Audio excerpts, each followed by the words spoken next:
Like and subscribe on the way in the door, my people. I hope you all are having a truly fantastic day today. All right, here we go. Fanboys, click off. Fanboys, you guys are not gonna want to keep watching my channel. I'm trying to tell you, like, it's okay. But anyway, now let's get into this. So, I'm sure you've all heard by now that LeBron James and Redick has a podcast together. So, prepare yourselves for the amount of cap hitting the airwaves to be to be monumental. Cause we already know what's finna happen on this podcast. Is they are really going to be selling some BS narratives that we know aren't true. But anyway, so I just watched like the first 15 minutes of the first episode, you know, with Redick. He kind of goes on talking about some X's and O's stuff in the beginning, which I'm not sure how much most people are actually going to be interested in that. But anyway, so he does that, talking about some plays and what they mean in terms and stuff like that. Finally, they get to the sit down with him and LeBron James. And I guess the discussion is, what makes a great NBA player? And so I guess they each had to name three things. LeBron James says his three things were knowing the history of the game, discipline, and love for the game. So let's get into it. Let's talk about this. One of the problems with this society that we live in, to me, one of the biggest problems, is that this sentiment of people should be able to do whatever they want to do, believe whatever they want to believe, as long as it's not hurting anyone else. And that is why we have such a terrible society right now. And why is that? Because to me, it is not just about whether it's hurting the next person individually. Sometimes ideas can be hurting the society as a whole. And if you can't be checked, if you can't be critiqued simply because what you're doing or what you believe doesn't hurt anyone directly, then this is how we get a bunch of delusional people. And thus going to LeBron James. Now, before we get into it, I will say this, and I say this on this channel all the time. A lot of stuff is relative. A lot of things are relative. Most things are relative. So for instance, to someone who only averages 10 points a game, someone who averages 20 will be a great scorer to that person. You're like, hey, I only average 10 points a game. This guy averages 20. He's a great scorer. But to someone who averages 30, the guy who averages 20 is not such a great scorer. And the guy who averages 10 probably shouldn't be on the basketball court. Everything is relative. So when LeBron James goes through these ideas, you know, here's the part I can't figure out. I can't figure out if LeBron James actually believes he's as good as he says he is. Well, I'm pretty sure I do know the answer to this. Or if he knows he's not as good as he says he is, but he's just trying to promote this anyway, because he feels like if he can convince everybody, then it might as well be true. But here's what I think. I think deep down inside, LeBron James knows he's falls short compared to other greats. I think he knows that, or at the very least, what he knows is that most people don't agree. Most people don't agree that LeBron James is a top 5 player. It's funny, when I started doing videos, I think back in April of last year. And back then, it seemed to be much more accepted that LeBron James was a number 2. He was at least number 2 greatest of all time. But at this point, I've been seeing more and more people say that they don't have him in his top 5. I've been seeing more and more people say that. At the very least, I've definitely been seeing more and more people say that this guy's definitely not number 2. Like I said, to me, at this point, him not being top 10 is more realistic. And I know a lot of you guys feel like the guy shouldn't even rank just based on this kind of stuff he does. But anyway, so he talks about the discipline part. And again, certain things are subjective. Now, did LeBron James have to be disciplined to get to where he was? Absolutely. But again, when we're comparing him, fanboys, I think this is the part that y'all really lose sight of, or y'all probably don't. You're just delusional. Is when comparing him to other people, he clearly doesn't have the same discipline. So here's the problem with LeBron James: is you can watch, and I dare anyone to do this, fanboys. I'm talking to you because people who watch this channel, we already know this. Go watch as many interviews as you can of people talking about LeBron James, of people talking about the quote-unquote greatness of LeBron James, and these are the two things that you're going to hear most. It's how he keeps himself in shape, his workouts, and about his IQ, which is very overrated. These are the two things that you hear most about LeBron James. It is not his skills as a basketball player. Matter of fact, his skills as a basketball player is severely lacking compared to a lot of his peers. He's not as skilled as Steph Curry, Kevin Durant, James Harden, Russell Westbrook.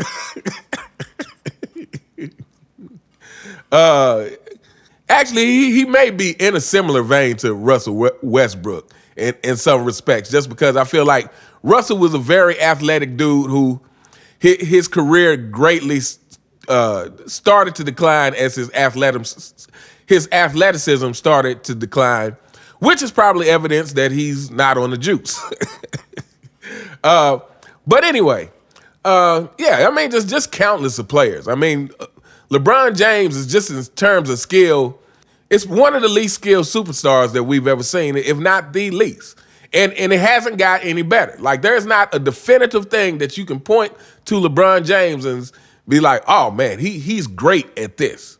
Again, you can't say that about passing. He's a good passer, but he's not a great passer. He's a good scorer, but he's not a great scorer. And I don't care that he averages 27 points a game. Here's the evidence of LeBron James not having that discipline compared to other superstars. It's his free throw shooting. He has not gotten better. And for someone who wants to be compared to Michael Jordan and Kobe Bryant and Larry Bird and some of these other, it's like, to me, that right there shows a lack of discipline.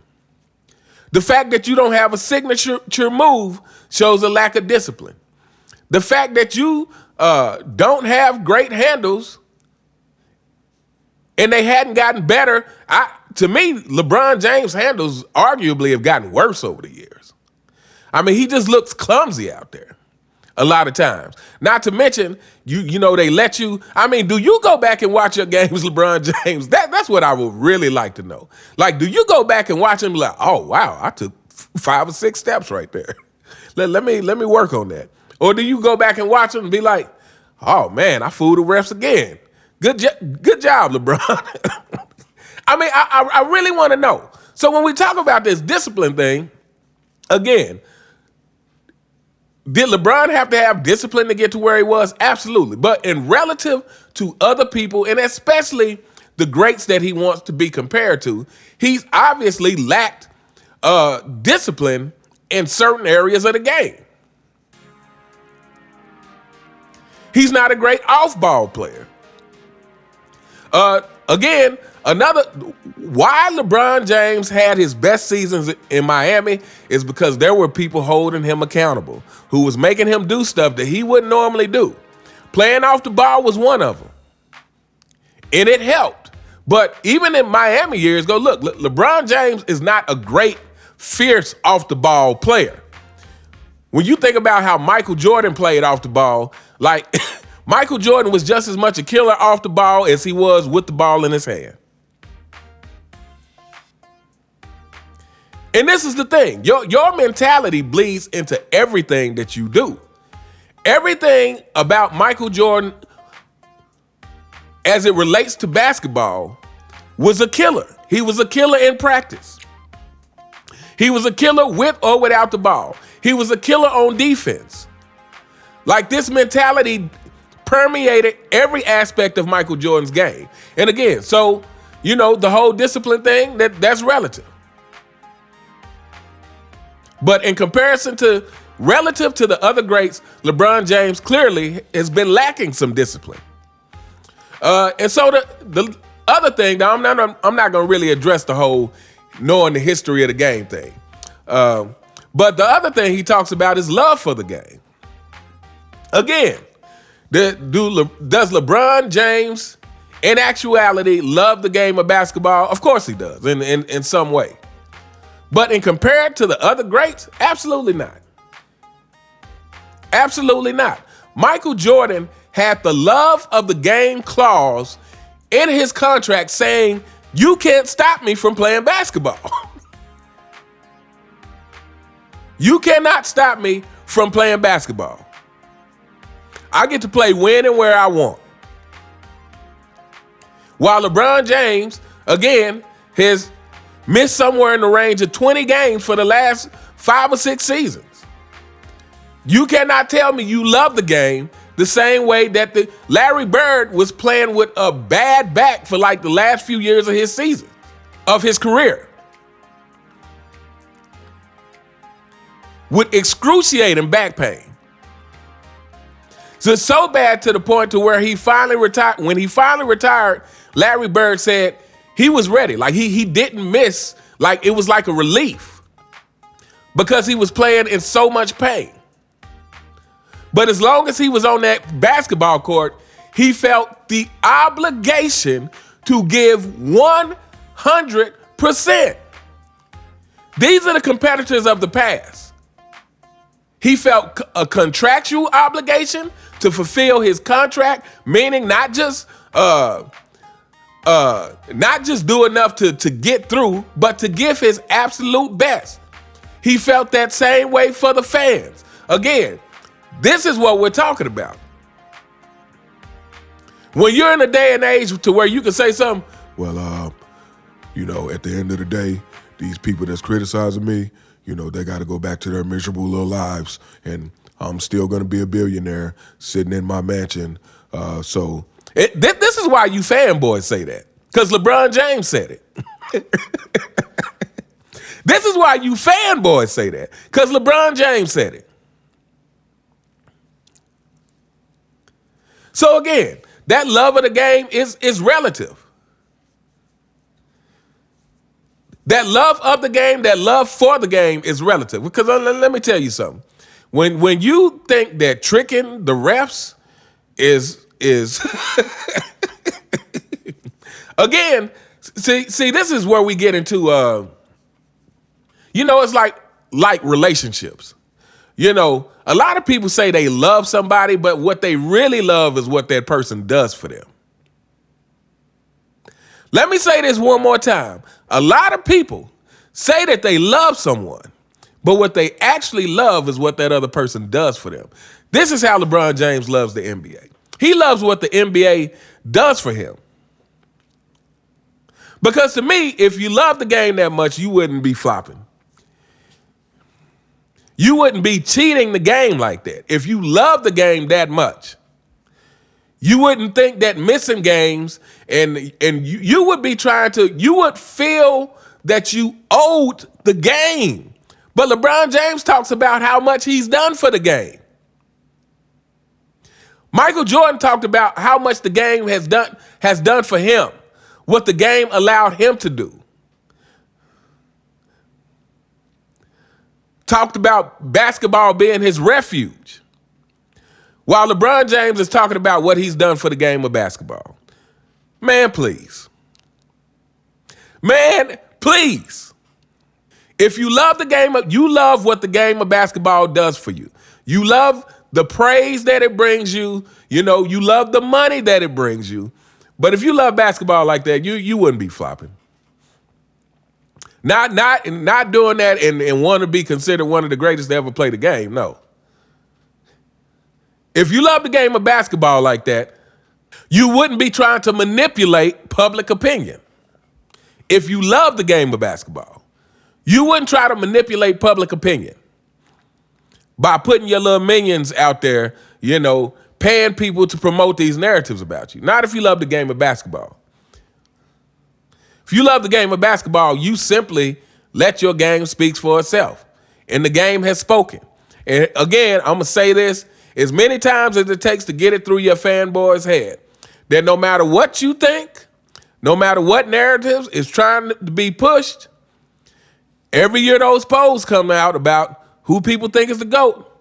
It's always right around 70% of people who think Michael Jordan is the GOAT. That means 70% of people see the same thing.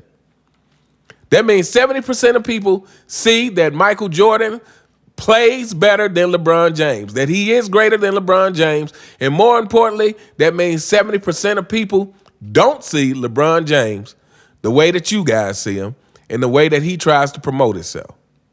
Case closed. Again. Anyway, let me know what you guys think in the comments.